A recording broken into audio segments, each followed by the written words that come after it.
This is color theory for painters and artists, and lesson 2 in a series of color videos that I'm doing. This lesson is the second based on color theory. We talked about mixing light in the first lesson, and now we're going to see how this is important to us as artists when we are mixing paint. So let's quickly review what we learned in the first lesson. We talked about how there are some general terms that you'll hear when color theory is discussed, and they're all great things that we need to know about, but it's also valuable to study the history as well as the science of color as artists. And we talked about how Isaac Newton is credited with the invention of the color wheel based on his experiments with light. He passed a white light through a glass prism and it produced the spectrum of colors: red, orange, yellow, green, blue, indigo, and violet, or the acronym Roy G. Biv. And we've come to call this the color wheel today based on his original drawing. The theory can be simplified by using only 3 colors. The green, red, and blue light will also combine to produce a white light. So green, red, and blue are called the primary colors of light. And it's also called additive mixing because all of the wavelengths combine or are added together to make white light. Or you can make magenta when mixing the blue and red lights, or cyan when mixing the blue and green lights.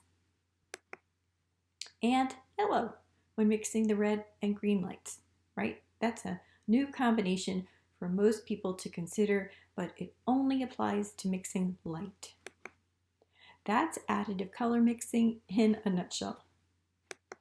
Now we'll move on to the second form of color mixing, which is subtractive mixing, and it involves mixing paint. So let's just mix some paint and see the science of color in action. Let's mix green paint. And I'm going to pull from the modern color wheel palette of magenta, yellow, and cyan and mix together cyan and yellow. And I think we would all probably agree off the top of our head that when we mix that cyan and yellow, we're going to get green, right? But why? And this is how the property of mixing light is important to know in mixing paint colors. Because remember, in the first lesson, we learned about how each color either absorbs or reflects red, blue, and green. Like the apple, it appears red because it is absorbing most of the blue and the green light. That red is reflecting back at our eye. That's what we see and we perceive as red. And then green objects appear green because they're absorbing the red and blue light and reflecting the green wavelengths back at us. All things absorb or reflect a combination of these colors of light. All right, back to our mixing green. Let's have a look at how the cyan and yellow make green as kind of a math equation. And so if you look at the first line, the cyan paint is reflecting blue and green, which remember blue and green make the cyan, that's what we see, and absorbs the red. And on the second line, the yellow is reflecting the red and green, which remember makes yellow, and absorbing the blue.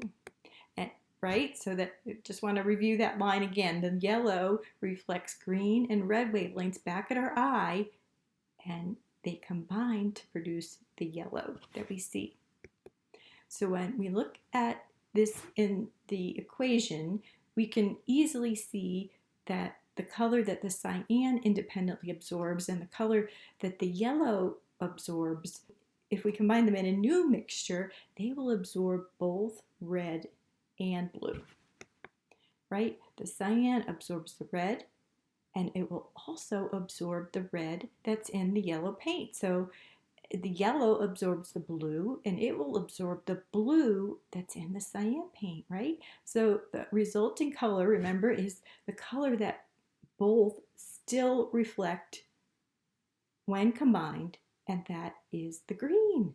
So that is the scientific reason why blue and yellow make green. Isn't that's fascinating? And all of this absorbing of color is why it's called subtractive, because when we mix two or more colors together, some of the wavelengths of color are subtracted or absorbed from the mixture to make the new mixture. Now let's look at how this works when mixing complementary colors red and green. But first, here's a visual reminder of their individual properties. The red paint will absorb the blue and green and reflect the red that we see. The green object will absorb the red and blue, and the green wavelength will come back at us. So when we mix together the green and the red paint, the red paint, which absorbs blue and green, will just gobble up that green in the green paint. And the green paint gobbles up the red that's in the red paint. So we know from our previous example that the only color that is reflected by both individually when combined will be seen by our eye. So what is still reflected when combining both red and green? And there is no red, green, or blue reflected. They are all absorbed. So the red and the green, which individually reflect colors at our eye, are now, those colors are now absorbed into the mixture. So if this were a perfect 50-50 ratio of green and red, there should be no color wavelengths reflected back at our eye. And the lack of color equals something close to black. If we add more red to the mixture, the dark gray black color leans a bit redder.